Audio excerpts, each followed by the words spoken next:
We're coming on the air with the president's message to schools during this COVID surge: stay open. But it's a very different message coming in very clearly from some of the country's biggest cities, basically saying, nah, we're good going virtual right now. We'll talk about what else the White House is doing as we hit another million COVID cases in this country after just one day, coming up in the show. Plus, listen, it's winter. It snows. That happens. Here's what shouldn't.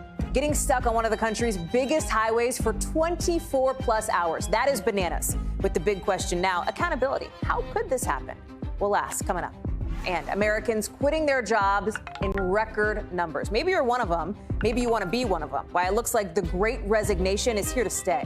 Plus, almost a year to the day after the January 6th riot, Democrats are putting the focus back on voting rights, and it can get a little complicated. Our Jane Tim is going to give us the backstory on how she breaks it all down and why North Carolina is at the center of this fight. And the battle over one of the most famous album covers ever, trashed for now. Why a judge is saying, never mind, to a lawsuit against Nirvana. Hey, I'm Hallie. And in the middle of this huge Omicron surge, President Biden has a very clear message. Keep schools open. And oh, by the way, get vaxxed and be sure to get boosted, too. Here he is. But for God's sake, please take advantage of what's available. Please. You're going to save lives, maybe yours, maybe your child's. It comes as the country is now passing 1 million COVID cases a day. That's a lot of COVID, and a lot of these cases are a backlog from the holidays. Some new data just out also shows Omicron is responsible for almost all these cases. 95% are this Omicron variant. Washington, D.C., right here where I am, and Florida are becoming the new hotspots with the biggest jump in new cases in the last couple weeks. And we're also learning more and more that kids are getting hospitalized with COVID at increasing rates. Our medical correspondent Erica Edwards is here to break down those cases in children. We're also talking with Megan Fitzgerald about a showdown in Chicago that may close schools altogether. But we'll start our coverage at the White House with Shannon Pettypiece. And Shannon, listen, President Biden made a couple of pieces of news late this afternoon. The White House seems to be feeling confident that we have the tools we need to fight this Omicron surge. But it's not going to be easy. We're all going to be feeling it over the next couple of weeks as the president announced they're going to be doubling the order of these antiviral COVID pills, which is one thing. And then also, as we've talked about, saying, hey, schools, stay open. Yeah, and Hallie, some of these tools we have, they're not necessarily going to be here in the next 2 weeks or 4 weeks or even 2 months. You mentioned doubling the order for this Pfizer pill that's proven to be very effective at keeping people out of the hospital or preventing them from getting severe disease. The problem is it's a complicated pill to make, and it's going to take months for Pfizer to be able to ramp up production to the point where millions of people are going to have access to this pill if they get COVID and get very sick. Testing's another issue on that front. The president, again, making a big push for people to get testing. Testing is going to be key to keeping schools open. And while the administration has this plan to order 500 million tests to distribute to people for free, it could take weeks, if not months, for the U.S. to get to a point where we have significantly more tests because it is taking time for manufacturers to scale up that production. You also got, as we talked about, Shannon, schools that are struggling to handle the variant. We're going to talk more about that with Megan Fitzgerald, who's at a place that is you could call it a school hotspot here in Chicago. But the president's saying keep schools open, right? I talked with one doctor today. I said, do you believe that schools have the tools to do that safely? And she raised some real questions, some real concerns about that maybe schools don't have the things in their toolbox that they need to be able to do this. Well, yeah, administration officials have said they're relying on testing, particularly this program called Test to Stay. So if a child is infected in a class, the other kids exposed to that child don't necessarily have to quarantine themselves if they get a negative test. Another issue is masks, ventilations, social distancing, things that public health officials have been calling for well over a year now for schools to do. But of course, I know as you've been talking to teachers and we've all been hearing reports of there's just a lack of staff. So the one tool that may not necessarily be available is staffing. And the administration doesn't have a solution for that and what to do if you have a school with dozens of teachers who are out because they are sick, let alone out because they are concerned of getting sick. It has been a priority for this administration from day one to keep schools open. They continue pushing that message. But of course, a lot of this is going to be out of their control in the coming weeks. Shannon, thank you very much for that there in front of the White House. Appreciate it. I want to talk about schools now, right? Because we talked about Megan Fitzgerald in Chicago, where this is all going down. The teachers union there is deciding to really take matters into its own hand to vote on whether Members support working remotely, meaning going to virtual learning instead of in-person starting tomorrow. But there's a twist. If they do decide, yeah, we want to go virtual, classes could be canceled tomorrow, which would mean no learning at all, with teachers concerned about, is this really a safe learning option with the surging cases? I want to bring in Megan Fitzgerald, who's in Chicago. All right, Megan, this is, again, a microcosm of what's happening across the country. You've got the White House, the president from here in Washington saying, hey, schools, do what you can to stay open. But you've got a real debate, a real showdown over this in Chicago.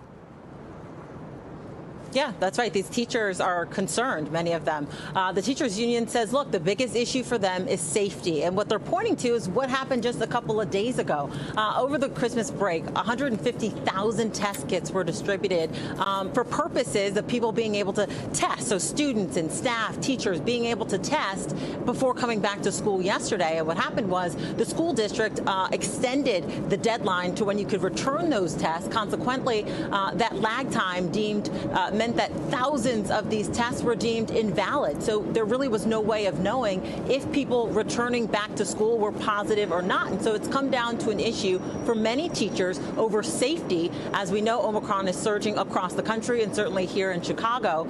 Teachers are concerned, which is why tonight they are going to be voting to decide whether or not they go to remote learning, which then, as you mentioned, means that classes are canceled tomorrow as they prepare for this, or if they'll resume as normal, Hallie. And part of the conflict here, right, is from school district leaders, from the mayor of Chicago, Lori Lightfoot, who say, listen, we shouldn't do virtual learning. We have precautions in place that we should be able to come to an agreement with the teachers union here. Can you talk to me about a timeline for a resolution and what parents in and around Chicago are saying about this? So, you know, I had an opportunity to speak with some teachers, and they say, look, we want to be in the classroom. Their parents, too, they understand the challenges around it. They know that the governor here in Illinois, the mayor here in Illinois is pushing, or of Chicago, rather, is pushing for in-person learning. But they say a big concern for them is that it is surging. COVID is surging here in Chicago, and many of these teachers have young children themselves at home, and they're concerned about contracting this virus and then bringing it home to their family, to their young kids, to their elderly family members that they care for. And they're also saying this is just temporary. They're saying they don't want to do virtual learning for the long haul. They know that it's detrimental to students. So this is why they're saying that as soon as the surge comes down, they're estimating about January 18th, they say, we'll be happy to go back into the classroom. So, of course, all eyes are on this vote that's going to be taking place later on tonight as to what they'll be doing next, Hallie. Megan Fitzgerald, live for us in Chicago. Megan, thank you. Medical reporter Erica Edwards is joining us now. So, Erica, we talked about, too, the number of kids getting hospitalized, the record number of children being hospitalized with COVID. Take a look at this map. You're writing about it. At least 9 states have reported those records of COVID-related pediatric hospitalizations, which is just the medical jargon term of saying a lot of kids in hospitals. Talk to us about the context and the nuance here, right? Because what we don't want to do is freak people out and say, kids are getting COVID. It's really scary. Like, what is the context we need to know about here? Put this in perspective. It's really all about just how crazy fast the Omicron variant is spreading. The more cases you have, unfortunately, the more hospitalizations you will also have. Now, let's be really frank. Kids are not great at infection control. The virus sits in your nasal passages. When a kid sneezes on you, we've all been there. It's disgusting, but it just spreads that much easier. Now, unfortunately, as you said, a worrisome number of kids are ending up in the hospital. The good news is it's still relatively rare, but it can happen. And Hallie, the one thing that the majority of these kids who do get sick enough with COVID-19 to be hospitalized, they're all unvaccinated. Either their parents chose not to get them the shots or they're simply too young. Hallie. We look at what happened during the last week that we have some of this data here, the last week of December 23rd, thousands of kids getting COVID here. A lot of them have mild cases. Some of them don't, right? What are the signs that parents need to know about? Because depending on the age of your kid, and Erica, you know this, right? Kid gets the flu. That's a scary thing to go through, even though that is, something that doesn't always present as super severe. What should parents know?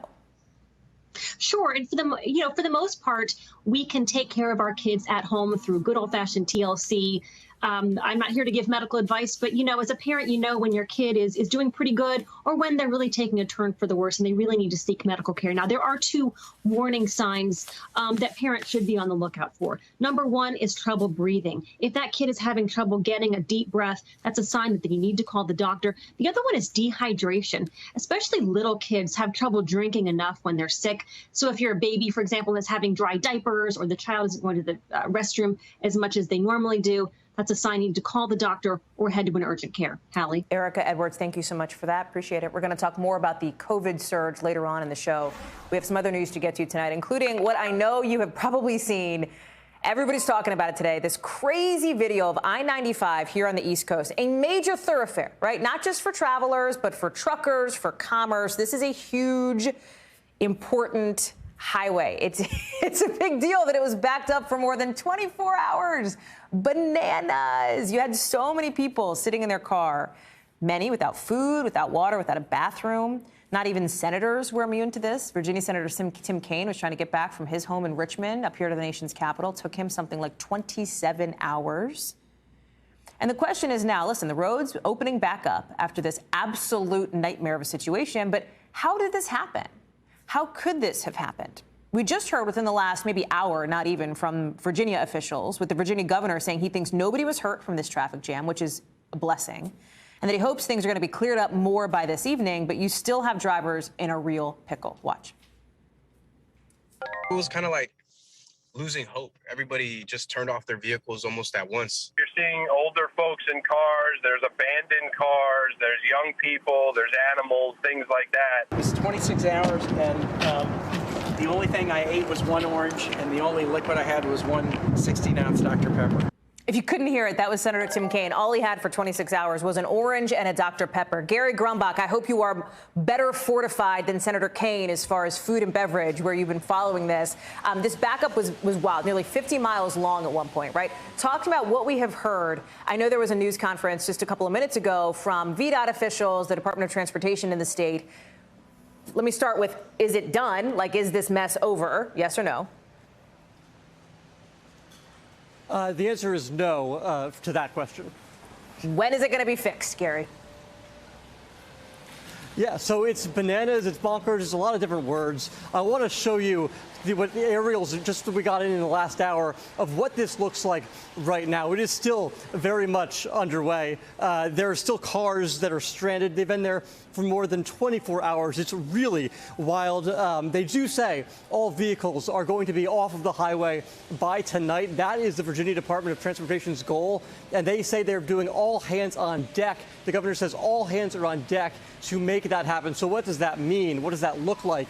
We're told there's more than 50 Virginia state troopers that are out there helping people, making sure they can get to a safe place. There are members of the Virginia Department of Transportation. There are tow trucks, both state-run and small companies, local companies that are getting out there and helping pull cars out of the snow. And there's also local emergency crews from pretty much every town, from Richmond up here to where I am in Arlington, helping out with the scenario. Many cars, the problem here, many cars have been left stranded. They either ran out of gas, they ran into a snow pile, or they broke down. So that's something that officials are trying to contend with, as well. As you mentioned, though, Hallie, good news, no deaths, no injuries reported from any of this. That's extremely good news in a situation that doesn't have a lot of good news. Get to the accountability piece of this, Gary, right? Because I think this is what so many people want to know. This isn't even the first time that something like this has happened on 95. It's a really bad instance of it, right? But a lot of people can remember some snowstorms past when there were issues.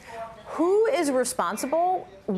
Is it the Virginia governor sort of alluded to, hey, we told people not to get on the roads in a really bad snowstorm, right? Like, we told people not to do that. Did they have enough snowplows? I'm told by one of our other colleagues at NBC News that yes, the sources told him, yes, they have snowplows.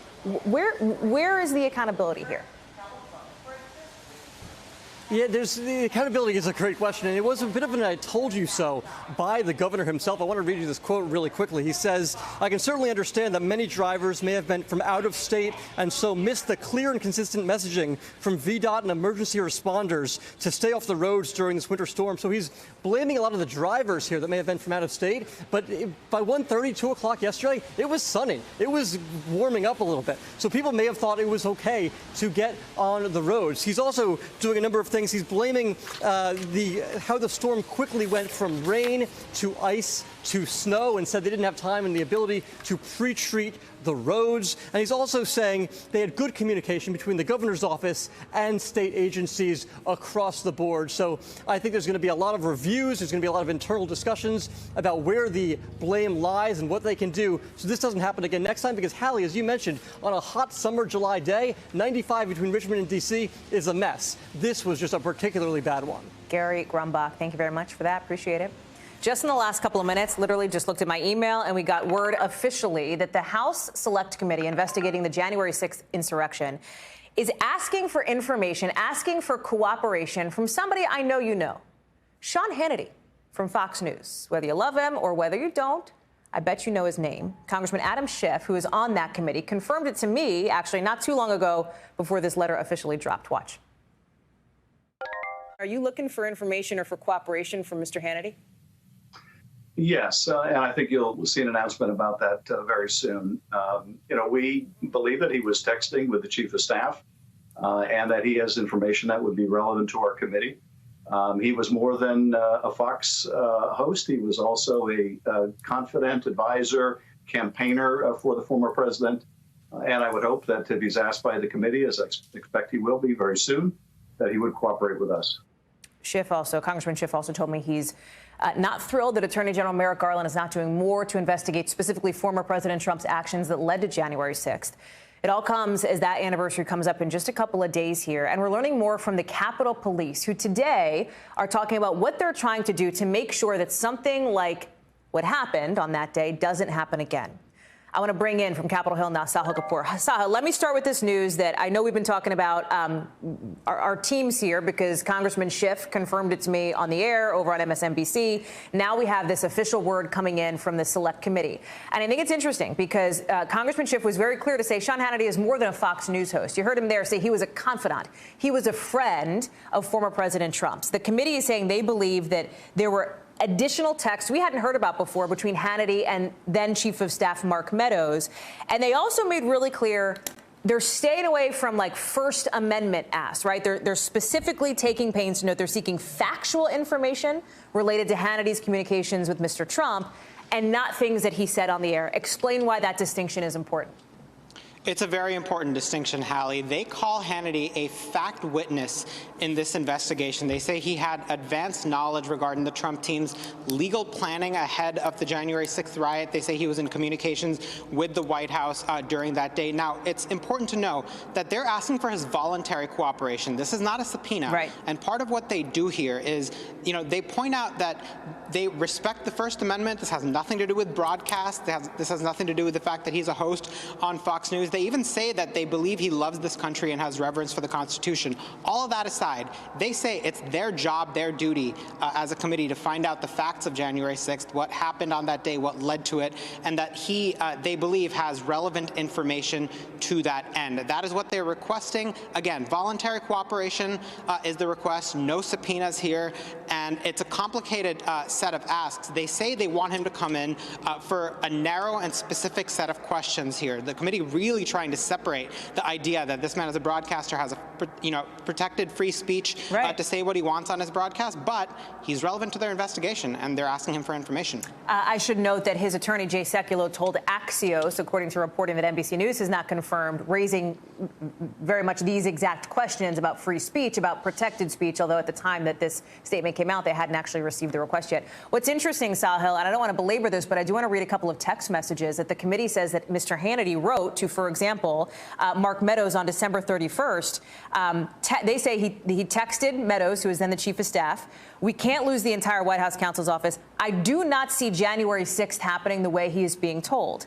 They want to know, does that imply that you knew other things about plans for January 6th? There was another text that Hannity sent to Mark Meadows and Congressman Jim Jordan, another current member of Congress that the committee wants voluntary information from, saying, Mr. Trump can't mention the election again ever. I did not have a good call with him today. Again, implying that Hannity had some concerns about his friend and confidant in the Oval Office at the time.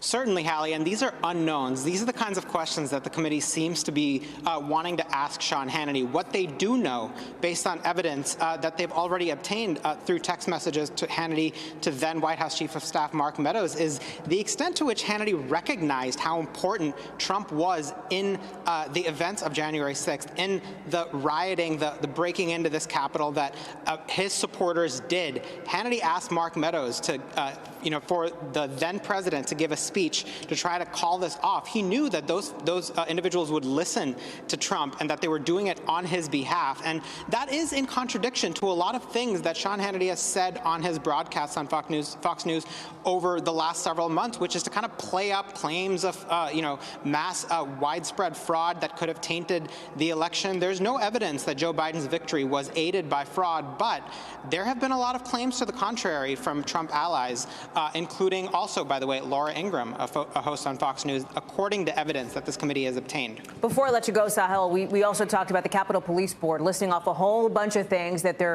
they've done to Capitol security. Can you talk us through the headlines there? Absolutely. So nearly 1 year in, the Capitol Police says it has instituted a number of changes to try to look to the future. And you see them right on the screen there. One of the words that Capitol Police Chief Tom Manger used again and again today was intelligence. They are trying to do a better job of intelligence gathering and sharing. They want to communicate among the various agencies, DC Metro Police and the FBI, to try to coordinate, who's responsible for what, and so that no one, so that they're not caught kind of asleep at the wheel when an event like this happens. They're also talking about operations planning. They have enlisted a Secret Service, a former Secret Service expert, to create a blueprint to plan for large events. So basically looking to the future, recognizing this may not be a one-off. They need to be better prepared next time if this were to happen again. Hallie. Sahel Kapoor live for us there on the Hill. Sahel, thank you. And stick with us, because later in this hour, you're going to hear from one of those convicted Capitol rioters who talked exclusively with our own Kate Snow just before she ended up serving time in federal prison. You're not going to want to miss that one. Plus, a new record for the job market, and it may not be quite what you think. More Americans quit their jobs in November than ever before. Stephanie Ruhle is here to talk the Great Resignation next.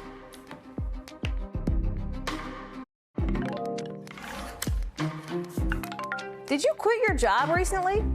You have company. In fact, you might be one of the record 4.5 million people who did just that back in November, according to the Bureau of Labor Statistics. But this so-called Great Resignation started well before, just a couple months ago. Jennifer Sutton is a former ad executive out in Park City, Utah. She talked with our friends over at CNBC and said she was really having a tough time balancing work and remote school for her 2 young kids. After feeling pretty burned out, she quit her job in March of 2021, about a year into the pandemic, which gave her time to brush up on her hospitality skills she developed in high school and in college. And in September, she opened her own juice bar. Her story is not a one-off, right? Last year, there was a 55% increase in new business applications compared to before the pandemic. And now employers who are missing employees are really starting to feel that pressure. Stephanie Ruhle is here to break these numbers down. Steph, I'm obsessed with this idea of the Great Resignation, right? It's not going anywhere. You had a ton of people leaving their jobs in September. Now we have these new numbers from November. A ton of people leaving their jobs in November. What can we read into this, right? Is it pandemic related? Is it that there is more of an acceptance of going off and striking your own entrepreneurial deals like Jennifer Sutton did? What's behind this? Here's what it's not.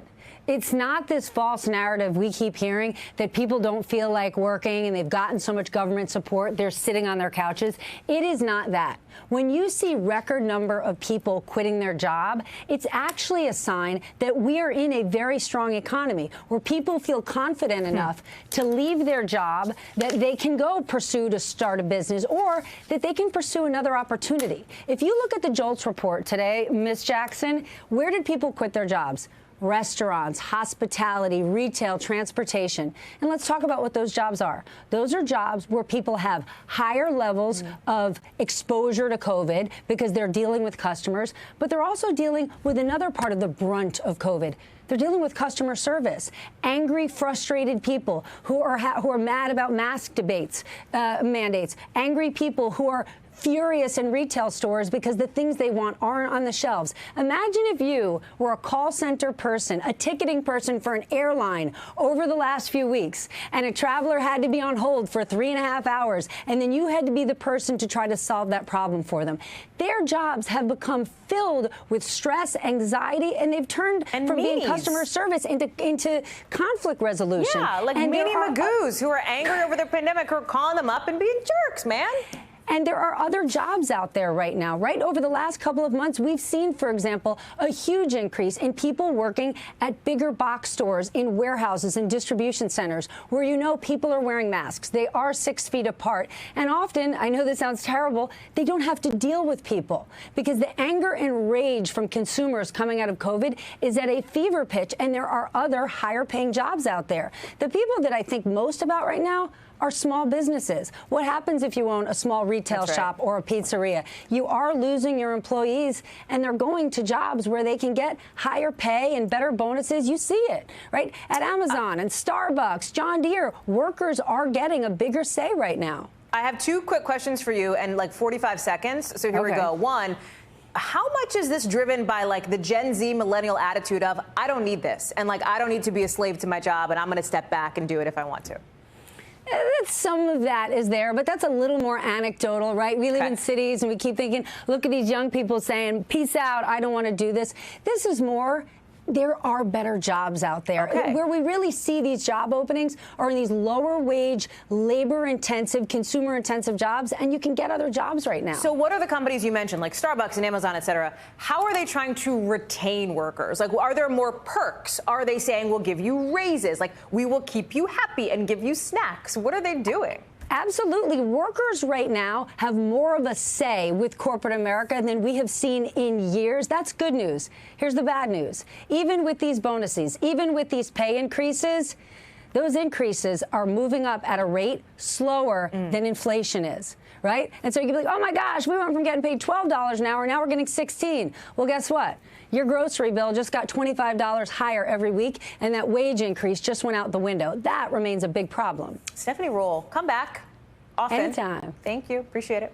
Coming up here on the show, a bit of a mixed bag to the end of the Theranos trial. Elizabeth Holmes found guilty on some counts of fraud, but she was acquitted on others. We've got more details coming up in the 5 things. Plus, prosecutors drop a groping charge against former New York Governor Andrew Cuomo, with the district attorney basically saying the case wouldn't hold up in court. Tom Winter has the latest after the break. The fight for voting rights still going strong in 2022, especially with how some states are trying to map out congressional districts. We'll take a look at what's going down in North Carolina and our backstory tonight. But first, the 5 things our team thinks you should know about tonight. Let's start with number 1, a verdict in the criminal fraud trial of the Theranos founder, Elizabeth Holmes. She's been convicted on 4 federal charges of defrauding investors. She now faces a maximum of 20 years in prison per charge. She's got a hearing next week where they think they'll set her sentencing date. Number 2, the Prime Minister of Haiti escaped an assassination attempt over the weekend during an event celebrating the country's independence. His office says the Prime Minister was targeted by, quote, bandits and terrorists who opened fire at him outside a church. Henry wasn't hurt, but Haitian media said 1 person was killed and 2 others were. Number 3, after 4 years of construction, China's longest underwater highway tunnel is now complete, 6.7 miles long. The Taihu Tunnel, one of the world's longest underwater highways. That's a crazy shot. Look at that. It was built to try to relieve some traffic from nearby cities in eastern China. Number 4, David Bowie's huge music catalog, more than 400 songs, 6 decades worth of music, officially sold to Warner Chappell Music for more than $250 million. The sale coming after months of negotiations. And number 5, guess who the top-selling automaker is in 2021 in this country? It's not General Motors. It is Toyota now. The first time since 1931 that GM, based in Detroit, of course, was not the best-selling car company in the U.S. It's also the very first time that an automaker not based in this country has taken the top spot. It's taken out of New York, where one of the most serious sexual misconduct charges against former Governor Andrew Cuomo is being dropped. Cuomo was supposed to be in court Friday on allegations he forcibly touched a female aide in 2020, but that is not going to happen now. Albany's district attorney said he found the accuser's complaints credible, but his office has concluded the evidence would not meet the burden at trial. Basically, in layman's terms, in plain English, they don't think they can make a case. Cuomo has denied all the charges against him. Tom Winter joins me now. And Tom, let me read to you a little bit from this statement from an attorney from one of the accusers. For the accuser in the case, it was just dropped, Brittany Camiso. This attorney says his client had, quote, no authority or voice in those decisions, and that she plans to seek justice in a civil action. Talk me through what happens from here. Right. Well, the burden of proof is different in a civil case versus a criminal case. And I think you're seeing that play out in several cases and several investigations that have occurred. Both the Nassau County District Attorney and the Westchester County District Attorney recently looking into allegations, including allegations brought by a New York State trooper in 2 instances where she was touched or kissed. Both times, both offices declining to prosecute. The Westchester County District Attorney, Mimi Rocha, saying essentially that when you look at the state statutes, when you look at the laws of the state of New York and how they would have to be applied to a potential case, it just doesn't fit with moving forward with a criminal prosecution, even though both the Nassau County DA, the Albany County DA, and the Westchester County DA said, look, we find that these women are credible. We believe the allegations occurred. We just can't go forward with a case. And that's where things kind of stand. So as far as the dominoes of potential legal issues for Governor Andrew Cuomo, they're falling currently, but they're falling in his favor as far as a lack of potential arrest or prosecution here. You've been covering this for a long time, Tom, since this story started. Were you surprised to see this, to hear this? I was a little bit in Albany because clearly the Albany County Sheriff's Office felt that they had enough evidence to at least go to court. I know there's a lot of government parlor games and things being talked about in Albany County and what the sheriff is about versus what the district attorney is about. But just looking at the facts of it, at least the court felt that there was enough to move forward. The burden on a misdemeanor charge, perhaps not as high as others. But having said that, these cases are really difficult. You know, Hallie, I've talked with you a bunch about the Ghislaine Maxwell trial over the last several weeks. You know, this is very different than that. It's tough to bring all these cases together, and it's not the same type of conduct with not the same type of corroborating evidence behind it. So whether or not you believe the alleged victims in this case or not, you might need a little bit more, and it might be difficult to bring these cases in a court of law. Tom Winter, thank you very much for that, Tom. I appreciate it. Appreciate your perspective as somebody who's been on this from the start. Time now to get our backstory, our behind-the-scenes look at how a story comes together and how it fits into our bigger picture. And this one's really interesting. I mean, they all are, but tonight it's especially interesting, particularly as we're just a couple days out from that one-year anniversary or commemoration of the January 6th attack on the Capitol. With that happening, Democrats in Congress really want the focus to again be on protecting voting, protecting elections, this idea of election integrity. To the point that the majority leader, Chuck Schumer, the top Democrat in the Senate, he's willing to change Senate rules to pass some key legislation. It's a big deal that he says he's down for this. He says Democrats are having discussions about how to do this, right? But not every Democrat agrees. His party's divided on this, with a couple of senators still holding out on whether to change those rules at all. Watch. Justice delayed is justice denied. Anytime there's a carve-out, you eat the whole turkey. There's nothing left. So that's Senator Raphael Warnock on one side, who's been very vocal in the push to change these rules and get these voting rights bills done. On the other side, you have West Virginia Democrat Senator Joe Manchin, who said for a while now, hey, pump the brakes, slow down on trying to change these rules. Well, all that's going down here in D.C. Democracy is already getting reshaped in states all across the country, like in North Carolina, for instance, where today a panel of 3 judges is deciding whether or not the state's congressional districts, as they're shaped, are unfair. Here's what I mean. Look at the first map here, right? These are the current lines. This is how it's divided up right now. Here's the new proposal. This is the second map, the new one. So look at what happened there. Democrats and voting rights advocates say those line changes are an unfair partisan gerrymander, that it takes power away from Democrats in the states. The state's attorneys disagree. It's not clear what the court's going to do. The state has had to have some legal intervention before on its maps. But this stuff really matters. Why? Because it can change who represents you. This is your voice here in D.C., right? And a seat here or there can change the entire balance of power in Congress. For more on this, I want to bring in Jane Tim, who's been following all of these developments on voting rights.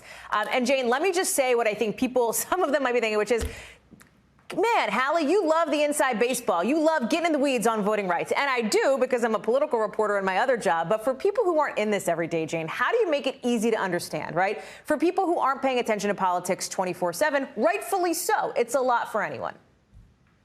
You know, this is the real challenge of the voting rights beat. The modern big fights of the voting rights issue, they play out in courtrooms with 3-judge panels. They play out in state houses with legislative fights over a couple words here and there. It's historically been a tough story to bring to light because if you think about voter suppression, you see voter suppression in ballots not cast, in voters not registered, and absentee ballots that were rejected. All really just, you're proving a negative here. It's not an easy thing to do. But I think in the last year, people have become a lot more aware of what's going on and how influential these rules and these restrictions and these the rights really are. So I think Donald Trump, dragged this issue into the forefront with his stolen election claims. But I think it has also changed those stories. Now we have Democrats chartering a plane in Texas and fleeing the state, these incredibly dramatic stories, bringing these issues to life. But these stories were happening for decades as well, just a little bit quieter, a little bit wonkier.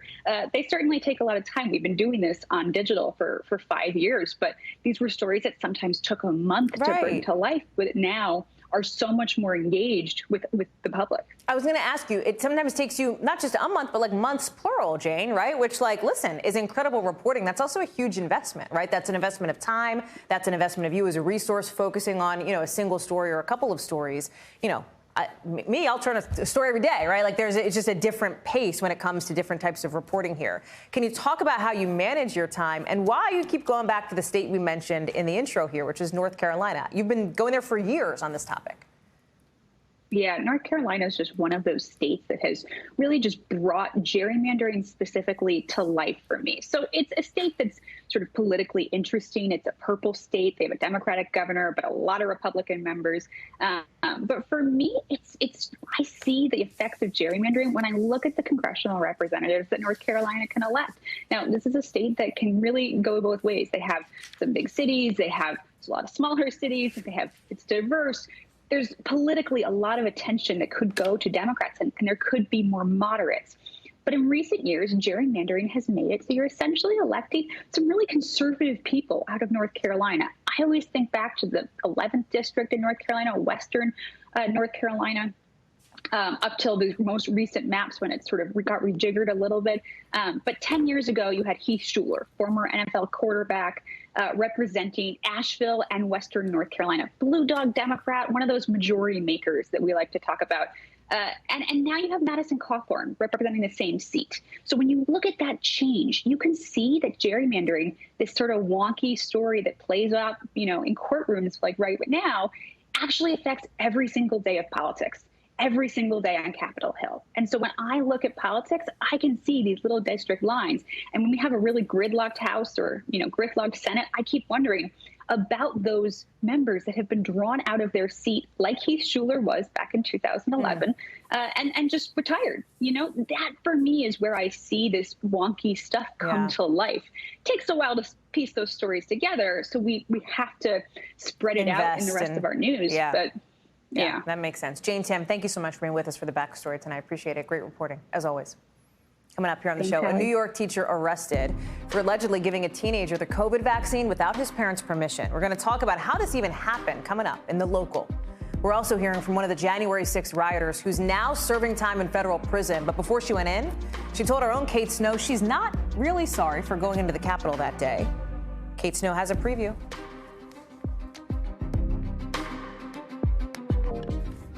So Ghislaine Maxwell's been convicted. Now all eyes are on Prince Andrew. He's trying to get rid of a sexual assault lawsuit against him that goes back to his ties with Jeffrey Epstein. Matt Bradley standing by at Buckingham Palace for us on that. But first, NBC News covers hundreds of stories every day. And because you couldn't possibly read or watch or listen to them all, our bureau teams have done it for you. This is what they tell us is going down in their regions in a segment we call The Local. From our Northeast Bureau, look at this. You're watching video obtained by NBC New York of a teacher on Long Island allegedly injecting a 17-year-old with the COVID vaccine without his parents' consent. She was arrested on New Year's Eve. According to police, the teen visited the 54-year-old's home, Laura Russo, where she gave him the shot. Police say Russo is not a medical professional, not authorized to administer vaccines. Our West Coast Bureau reporting a man from Huntington Park, California, is getting 21 years behind bars for carrying out a bunch of armed robberies at Trader Joe's. Gregory Johnson apparently started robbing the stores back in August of 2020. His son admitted to driving the getaway car during 2 of those heists. They were arrested a few months later after robbing a Trader Joe's in December 2020 in a different part of LA. And from our Midwest Bureau, workers at a Starbucks in downtown Chicago, now the first in the Midwest to ask for union certification at the chain. The employees say they're worried about what they make. They're worried about their working conditions, especially when it comes to crime in the area. Organizers are hoping they'll get a hearing for their requests later on this month. Now to an NBC News exclusive. Hundreds of people arrested for storming the Capitol on January 6th last year. Some are already reporting to federal prison, including Jenna Ryan. She's a Texas realtor who's seemed to try to make herself into a kind of right-wing media personality. But she's right now behind bars for a 60-day sentence. This is one of the harshest sentences given to the rioters for a misdemeanor. And before she went into prison, she shared her story, sat down exclusively with Kate Snow, who's joining me now to talk about their conversation. Kate, I'm so grateful to you for being with us tonight, because this is so interesting, because it's a really important look, I think, at what Jenna Ryan was thinking then and what she's thinking now. It seems like she still sees herself as kind of a victim here. Yeah, and I think it reflects a lot of the people that were there. And I agree, Hallie. I think it's important to understand, for history, how did this happen last year? So, yes, Jenna Ryan is apologetic for some things, but as you said, she sees herself as a victim. She actually said to me, I feel persecuted. And she went even further, Hallie. You'll see on Nightly News that she talks about comparing what the treatment has been of her, the backlash against her. She compares that to the Jews in Germany, which I know will not sit well with many, many people.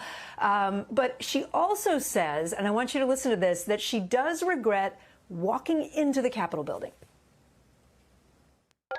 You did walk into the Capitol, Jenna. I did. You wrote on Twitter the next day, we just stormed the Capitol. It was one of the best days of my life. Yes. Still feel that way? You know what? I feel like walking into the Capitol for 2 minutes and 8 seconds was a big mistake. And I pled guilty to that, and I have remorse for that. So she regrets that, Hallie. She regrets actually breaking the law and walking in, but she explains it away as kind of mob mentality, that she was just following the crowd. She didn't realize, she says, that there were barricades that had come down before she got there. It's interesting. She doesn't regret being there, Hallie. She said it was like a party atmosphere. She still supports former President Trump. She still wants him to run in 2024. She still has questions about the last election. So she doesn't regret participating. She just is saying, I maybe shouldn't have gone inside. She also seems to a degree, Kate, and please correct me if I'm wrong here, seems to in a way relish her role as kind of a social media face of some of the movement here. Yeah. Yeah, I asked her directly about that. I was like, look, a lot of people think that you're in this to make your name bigger. You're doing a lot of publicity. She continued to tweet and to, post all over social media, tons of TikToks in the months after her arrest.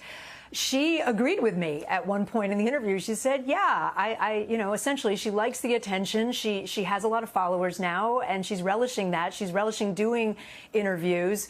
But at the same time, she thinks there's a lot of haters out there, too. And she said to me, I don't like being hated. Super interesting. Kate Snow, I'm so glad you're able to preview that story for us.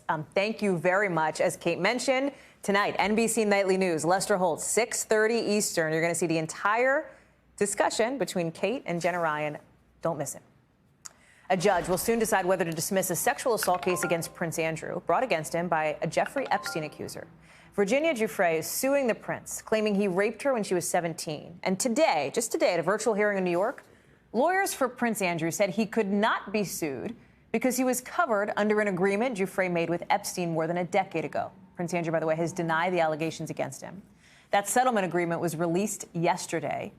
It revealed that Epstein paid Giuffre $500,000 and that she agreed not to bring any future cases against, quote, any other person or entity who could have been included as a potential defendant.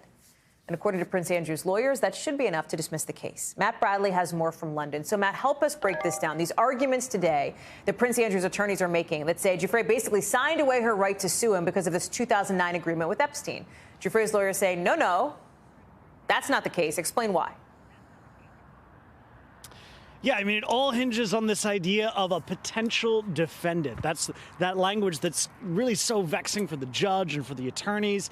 what is a potential defendant? I mean, it could mean somebody who they identified, someone who they mentioned by name, and that's what Prince Andrew's lawyers are saying. That, actually, they didn't mention Prince Andrew by name, so this thing just covers everybody. But then, Virginia Jeffrey's lawyers are saying this is not covering them because Prince Andrew is a Brit. He wasn't covered in courts in Florida, in the U.S., so it's really hard to know. And I know that everybody wanted a judgment today. They're probably going to have to wait until the end of the week. Hallie? So why? Explain that timeline there.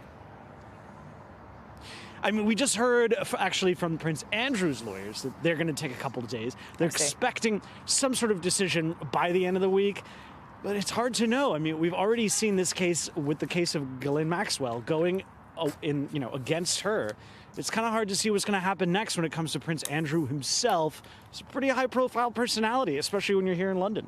So talk about that a little bit, right? Because from the jump, you had Prince Andrew denying these allegations against Drew for his claims. He did that. We talked about this, I think, last night on this show, that interview where he said he, I think, barely remembered her or had no recollection. He officially stepped down from his public duties as a royal in 2019 when his relationship in more details kind of came out with Jeffrey Epstein. Talk about what's at stake here, because I think, you live in London, Matt, like you're there every day. The royal family, I think, casts a shadow, you could say, over that country, or at least is a presence in that country in a way that they're certainly not here. Probably not as much as Americans think it does, but certainly it does. Fair. And Okay. the thing is here, when you're talking about this kind of thing, the royals, I've talked about actually this with the producer recently, he's really resigned from just about every position he can resign from. He can't resign from the position of being the natural born son of the Queen of England, of Queen Elizabeth II. That's impossible. He is that person. So he can't resign from disgrace. But, what we've been hearing from lawyers, Hallie, is that they're, gobsmacked by the fact that he hasn't come to a settlement. As we've been seeing throughout this entire time, Virginia Giuffre, Jeffrey Epstein, settlement after settlement after settlement, out of court, out of court, out of court. Why is this case? Why are Prince Andrew's lawyers going to court? For most attorneys who have looked at this for a long time, they're saying he should be settling. Settle, settle, settle. That's the advice you get from any attorney for just about anything. Why are they not doing that here? I think that's going to be the end game here. That's Hallie? super interesting. Matt Bradley. Wait, which producer were you talking about that with? Susan Archer. Susan. Tell her we said hello over there in London. Just talking to her. Thank you. All right, Thanks, Matt. Appreciate Cheers. it. So do you remember that Nirvana album cover from years and years and years ago? You got to know which one I mean. Naked baby, blue background. Well, a lawsuit against the band about that very cover, there it is, has been dismissed. Gotti Schwartz has the latest on why, coming up in just a minute.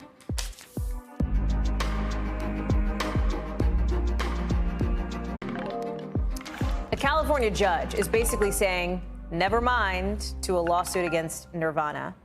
Guys, Nevermind is a line from a Nirvana song over their iconic album cover, also called Nevermind. Do you see what we did there?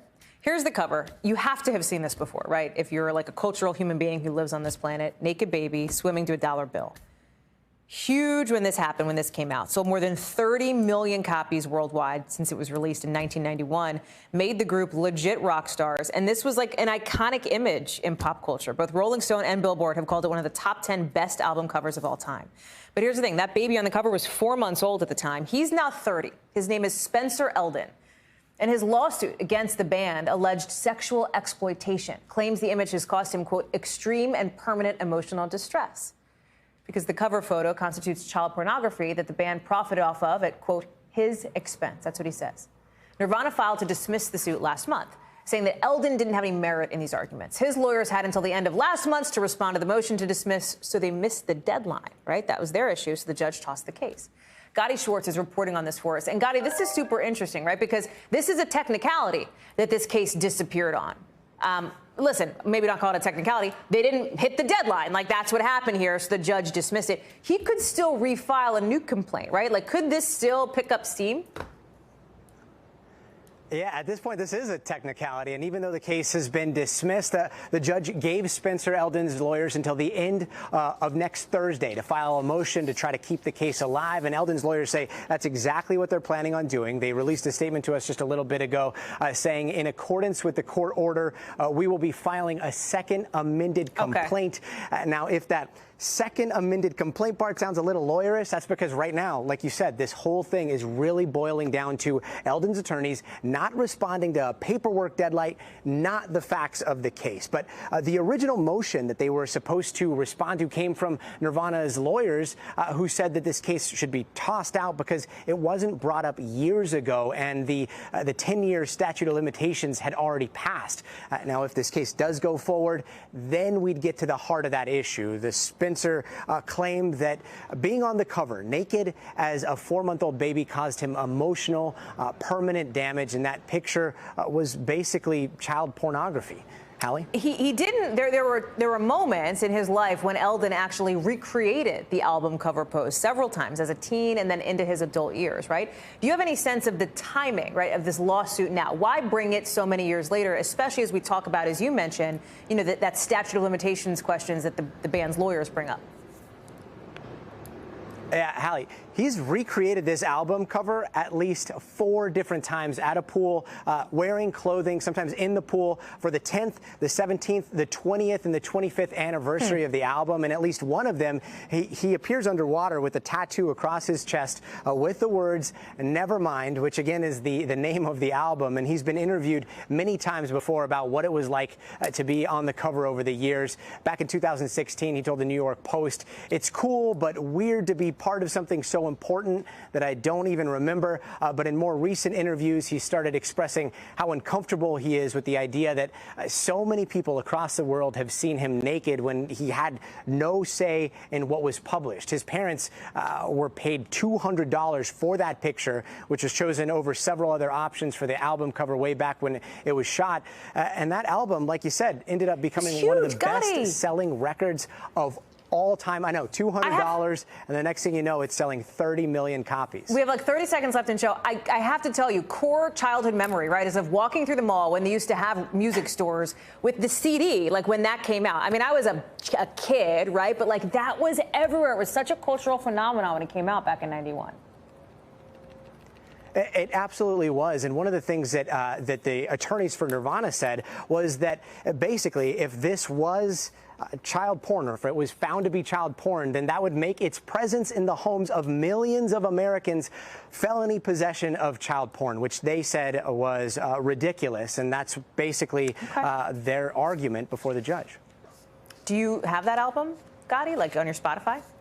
I did. Are you a Nirvana fan? I did. And now well, I had the actual original copy. It was that, and Bone Thugs and Harmony, and all those old school ones from the '90s. I don't know where they are now. Send me your playlist, Gotti. We're gonna do it. We're gonna jam. Thank you, friend. I appreciate that. Good reporting from out there in LA. Appreciate it. It's a wrap for us this hour. More Hallie Jackson now for you here tomorrow, same time, same place. Thanks for watching our YouTube channel. Follow today's top stories and breaking news by downloading the NBC News app.